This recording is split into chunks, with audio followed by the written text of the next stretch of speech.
오늘의 성경 이야기 시작합니다. 바로의 마음을 완악하게 하신 하나님.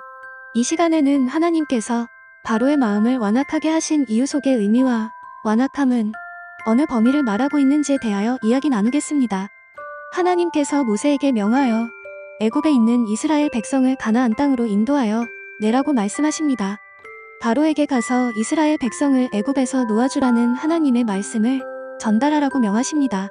그 과정 속에서 우리가 흔히 알고 있는 애굽 땅에 내려지는 10가지 재앙 사건이 시작되죠.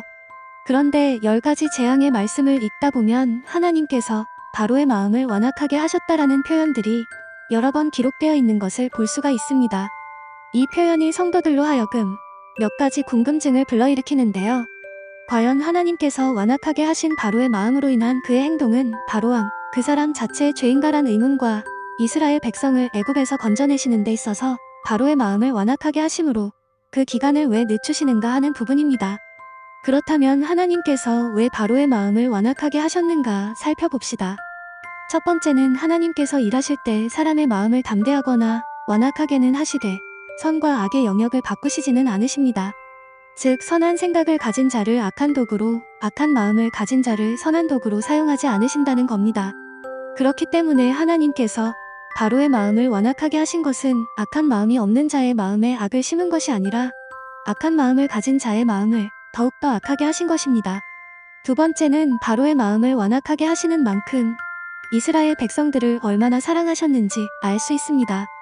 출애굽기 7장에서 12장 사이에 10가지 재앙이 자세히 기록되어 있는데요.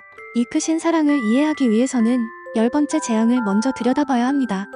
10번째 재앙은 첫 번째에서 9번째 재앙과는 다른 특징을 가지고 있습니다. 9번째 재앙까지는 나의 믿음이나 행위로서 피할 수도 막을 수도 없는 수동적인 성격을 지니고 있습니다. 반대로 10번째 재앙은 오직 나의 믿음과 행위로서만 피할 수 있는 능동적인 성격을 가지고 있습니다. 스스로의 믿음을 바탕으로 문설주의 피를 바르는 행위로서만 피할 수 있는 재앙입니다. 만약 우리에게 9번째 재앙 때에 문설주의 피를 발라야만 피할 수 있는 재앙이 갇혔다면 우리는 온전히 그 말씀을 따랐을까요? 8번째에 요구하셨다면 그대로 따랐을까요? 7번째라면 따랐을까요? 몇 번째 재앙을 보고 이 일이 하나님께서 하시는 일이라는 확신을 갖게 될지는 모릅니다. 확실한 건 재앙이 길어질수록 능동적인 재앙의 행위로 따르는 이스라엘 백성의 수가 더 많다는 겁니다.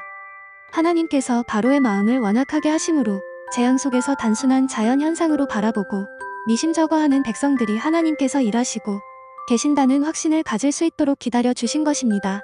두 번째 재앙까지는 애굽의 요술사들이 따라하지만 그 이후에는 흉내낼 수 없으며 네 번째 재앙부터는 이스라엘과 애굽의 지형을 분리하시고 오직 애굽 땅에만 재앙을 내리심으로 더욱 확신을 주십니다. 이렇듯 바로의 마음을 완악하게 하신 건 그 크신 사랑을 보여주시는 겁니다.